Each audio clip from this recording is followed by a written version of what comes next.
Hi, ich bin's wieder, eure Melissa Ming und willkommen zurück zu einem neuen Video von mir. Heute zeige ich euch nämlich, wie man Scrunchies macht. Das sind nämlich diese dicken, schönen Haargummis hier. Die sind super einfach und ihr kriegt die auch hin ohne Nähmaschine.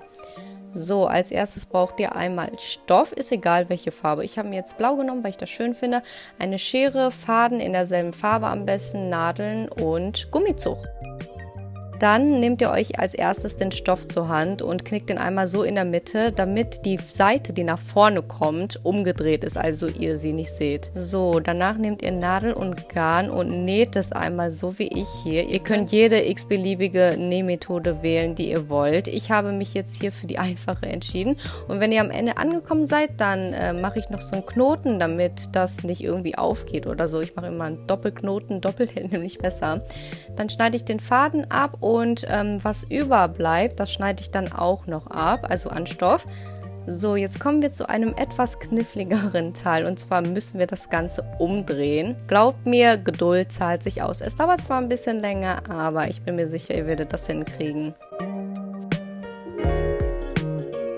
So, wenn ihr alles richtig gemacht habt, müsstet ihr jetzt die richtige Seite vorne haben. Jetzt sieht man auch die hässlichen Fäden nicht mehr hinten. Dann brauchen wir einmal Gummizug. Ihr könnt auch ein Haargummi nehmen, aber ich habe jetzt Gummizug genommen, weil ich wollte das individuell machen und ich nehme dafür mein Handgelenk als Maßband. Ein bisschen Platz lasse ich da noch, dann schneide ich mir so ein kleines Stückchen ab. Und dann nehme ich mir einen Stift zur Hilfe, damit ich das durch das Loch fädeln kann, so wie ihr hier sehen könnt.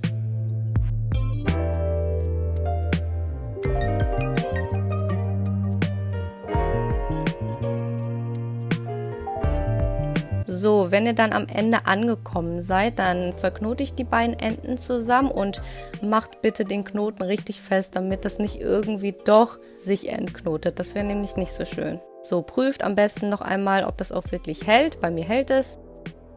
Dann sind wir auch schon fast am Ende angelangt und dann falte ich die beiden Enden so ein, damit ich das später nähen kann. Dann nähen wir das Ganze zusammen.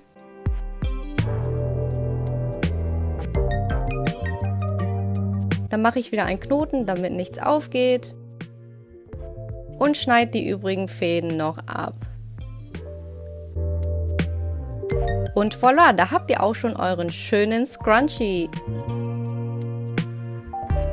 Ihr könnt natürlich jede Farbe benutzen, die ihr wollt. Hier habe ich auch noch ein paar als Beispiele. Ich finde die super schön und ihr könnt so viele Frisuren damit ausprobieren. Ich bin einfach so in love.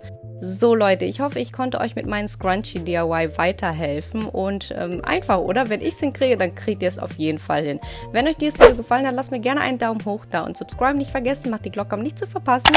Folgt mir gerne auf Instagram, um ebenfalls nicht zu verpassen und dann würde ich sagen, wir sehen uns das nächste Mal.